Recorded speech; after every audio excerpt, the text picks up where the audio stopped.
শশা কখনো চুরি করে খাবেন না। আর চুরি করে যদি খান, অন্তত ১ ঘন্টা কারো সামনে যাবেন না। এর পিছনের একটা গল্প আছে। প্রিয় দর্শক, ছোটোবেলায় আমার চাচির গাছ থেকে একটা শশা পেড়ে খেয়েছিলাম। কিছুক্ষণ পরে চাচি এলো, জিজ্ঞেস করতেছে, শশাটা তো এখানেই ছিল, শশাটা কোথায় গেল? আমরা প্রায়ই এটা করতাম। আর তখন হইতো, অনেক শশা হইতো, অনেক গাছে ফল হইতো। আমরা যেটা করতাম, নিজের গাছের শশা হোক আর চাচির গাছের শশা হোক, দাদির গাছের শশা হোক, মানে বাড়ির ভিতরে শশা খেতাম। কেউ বলতো না, কিছু বলতো না। তো আমাকে জিজ্ঞেস করতেছে, শশাটা তো এখানেই ছিল, শশাটা কোথায় গেল?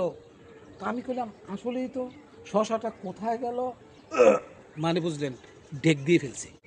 ডেক দিছি মানে ধরা তো খাইছি না। চাচি বুঝে গেছে শশাটা আর কেউ খায় নাই, এটা কিন্তু আগেই বুঝছিল। কিন্তু ওই যে খোঁজার ভান করে আমাকে ধরলো, আর আমি ডেক দিয়ে ধরা পড়লাম। তাই প্রিয় দর্শক, এই শশা খেয়ে কারো সামনে যাবেন না। তো প্রিয় দর্শক, আরেকটা বিষয় হচ্ছে, আমি কিন্তু আমার বাগানের ফরমালিন মুক্ত, বিষমুক্ত শশা খাচ্ছি। এটা এই জন্য খাচ্ছি যে আমি নিজে বাগান করেছি।